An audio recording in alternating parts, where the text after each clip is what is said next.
Hey vlog! Welcome to my guys! So yeah, for today's video guys ay meron lang po akong i-share yung mga kasi charot. Hindi alam eh no?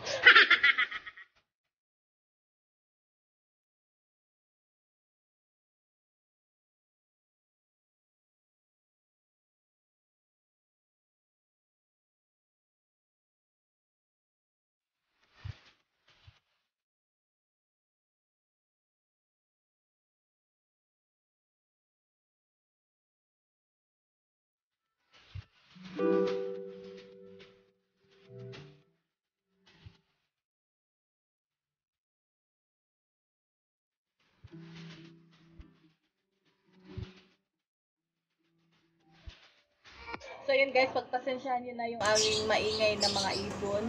Ayan, nag-iingay yung mga ibon namin guys. So baka marinig nyo dyan. So pagpasensyahan nyo na. So yun guys, meron nga po akong isi-share. Char. Ang hirap mag-ano. Nahirapan akong magsalita, charot. So yun guys, gusto ko lang pong i-share sa inyo yung nangyari sa amin bago po kami bumalik dito ng Maynila. So nakabalik man kami guys, pero ang dami naming pinagdaanan. Alam mo yun, gusto ko lang i-share na laban lang, wag suko agad, ganun. Kasi laging may solusyon. So yun guys, ito na nga, no vaccine, no flight. So ang flight namin guys ay January 18. So yun na nga guys, wala akong bakuna kasi nga guys, bawal pa akong bakunahan. Bago ako magpabakuna, kailangan ko munang magpa-consult sa doktor kung pwede po ba akong bakunahan kasi guys, may heart failure po ako. So ayun guys, nahirapan kami kasi nga wala akong bakuna. Tapos ang sinabi nga ng Philippine Airlines or lahat ng mga airlines na no vaccine, no fly. So ngayon guys, so parang naano kami guys kasi nga, so paano ako sakay ng eroplano, wala akong vaccine. Tapos, isa din na pinagbawal yung bata.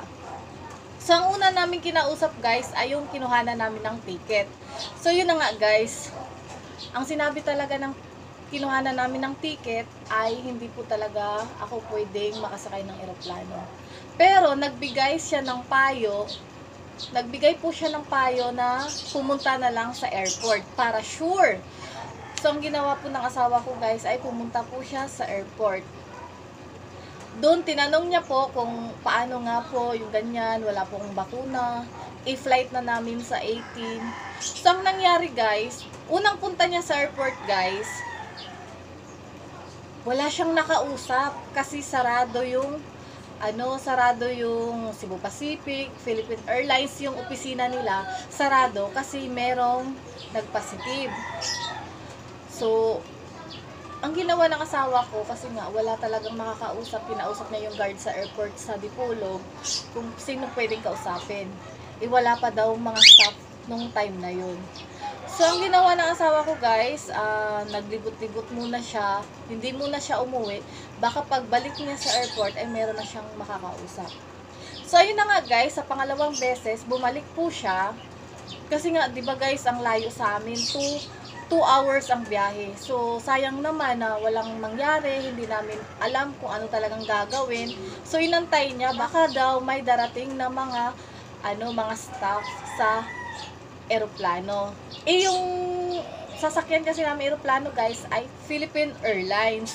So, kahit man lang sa Philippine Airlines, ang makausap niya para sure kung pwede ba akong makasakay or hindi. Kasi nga, yung kinuhanan namin ng ticket, ang advice niya talaga, pag siya, bawal na talaga ang sumakay. No vaccine, no flight. So, yun na nga guys. So, ang ginawa, bumalik siya doon. Sakto guys, nung pagkabalik niya doon, ay meron na pong tao sa may Philippine Airlines. So, merong staff doon na nandun. So, yun na nga guys. Nakausap niya po si Ma'am Fatima. Yun po ay sa Philippine Airlines. So, tinanong niya, ma'am, paano po yung asawa ko? Kasi wala pong vaccine. Tapos meron po kaming 7-year-old na baby. So, ang sinabi niya guys, ang 7-year-old na bata ay pwede siyang makasakay basta may kasamang guardian na fully vaccinated. So, pwede yung anak ko kasi nga fully vaccinated naman yung asawa ko. So, ako na lang yung problema, guys. Alam mo yun. Ayan, tinanong nga na, paano po yung asawa ko, ma'am? Kasi wala pong vaccine. So, ang kailangan, guys, ay RT-PCR test. At, kailangan ng medical. Nung pagkagaling niya sa airport, nung pagka-uwi niya sa bahay, ayan, mukhang good news. Kasi nga, guys, parang naguguluhan kami paano magpa-refund, paano magpa-rebook. Kasi ang magpa-refund, guys, ang tagal. Inaabot daw ng 6 months. So, ang rebook naman, guys, yung ticket namin, isang kuhaan lang. So, hindi siya pwede na ako lang yung magpa-refund. Kung magpa-rebook, lahat yung na-ticket na yun. So, para kaming guys, na-stress talaga ng sobra. Charot. Na-stress kami ng sobra, kakaisip ko ano talaga ang pwede namin gawin. So, yun na nga guys, sinabi nga na kailangan kong mag-RT-PCR test, tapos medical. Pumunta kami ng Dipolog ng asawa ko. Nung kinabukasan, nung lakad niya, kasi nga sabi daw magpa-swab. Diyos ko guys. Pumunta kami sa Norte Hospital. Ang result nila guys ay 2 to 3 days. So, ang biyahe namin ay kinabukasan na kaagad. So, 17 kami nagpunta sa swab, 18 ang flight namin. So, hindi na kaya guys, hindi na siya maihabol. Maraming nagsabi na, wala ma'am, hindi na talaga kakayanin kasi nga 2 to 3 days ang result. Tsaka isa lang yung laboratory sa Dipolog. Para kaming nawalan ng pag-asa na naman guys. Alam mo yun, another problem na naman. Chinachat namin yung nakausap ng asawa ko doon sa Philippine Airlines, si Ma'am Fatima. Ma'am, paano po ba to ma'am? Kasi walang, hindi na daw pwede sa swab kasi 2 to 3 days lang. Syempre kinabukasan na yung flight. Sabi niya, try nyong, pilitin na baka pwede 1 day. So, trinay namin guys, hindi talaga siya pwede. Kasi nga, marami ring nagpapaswab at isa lang yung laboratory. So, ayun na naman guys, another problem na naman. So, ang ginawa namin guys, chinat namin sila, ma'am, may pwede pa po bang gawin na para po talaga, kasi yung swab guys, wala na talaga, as in ikis na siya, kasi nga, hindi na talaga mahabol, kasi nga, ngayon kami nagpunta, kinabukasan na yung flight. So, ang result kasi is 2 to 3 days. So, parang na-stress na naman kami. So, panibagong hamon na naman sa buhay. Nag-chat sa amin si Ma'am Fatima. Kung walang swab, ay kailangan nyo na lang magpamedikal. So, ayun na nga guys, nagpunta kami sa may Corazon Hospital. Yung medical na nakuha ko ay hindi pala siya pwede. Kailangan talaga guys, sa mga cardiologist ka pupunta. So, ang nangyari guys, so ayun, mga around 3 PM, nandun kami, paikot-ikot kami guys. 3 PM na, pauwi na sana talaga kami, sumuko na ako eh. Ayoko na lang umuwi pa, sabi ko sa asawa ko. Yung ticket namin, tinanong namin dun sa kinuhanan namin, hindi naman po pwedeng, ako lang yung magpa-rebook. Kailangan, kung magpa-rebook ako guys, lahat ng ticket namin, kasi nga, iisang isang kuha ko lang ng ticket. So, parang masyadong hassle. Umuwi na kami 3 PM. Yung dala naming motor, guys, walang rehistro. Syempre, alam niyo na, guys, pag may mga huli-huli, di ba? So, nung namin, pauwi na kami sa amin, may huli.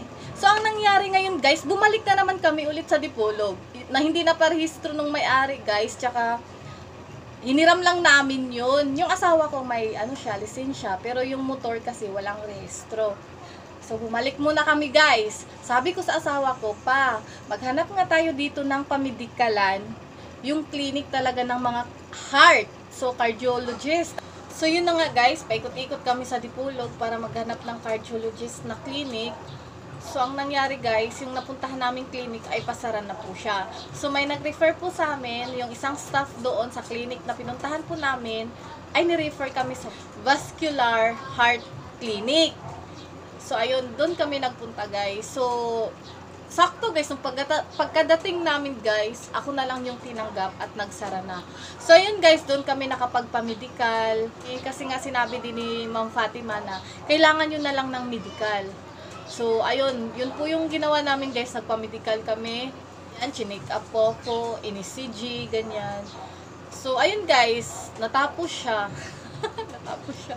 So yun guys, nagkaroon ako ng medical. So sabi ni Ma'am Fatima, okay na daw yun. Sa awa ni Lord, na naging successful lahat yung lakad namin.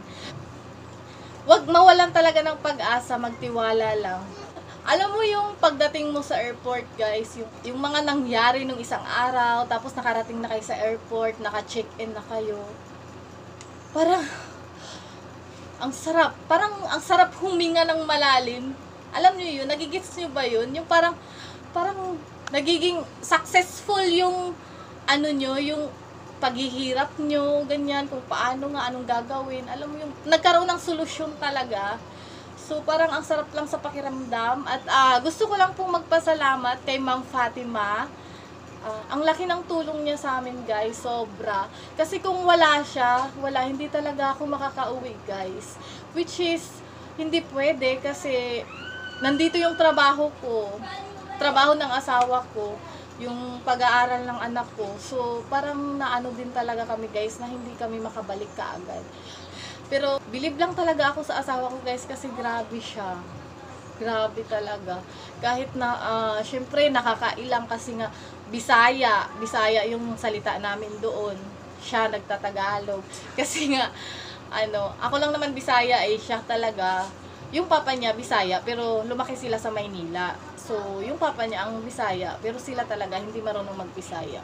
So, alam mo yung nakakausap niya talaga yung mga tao.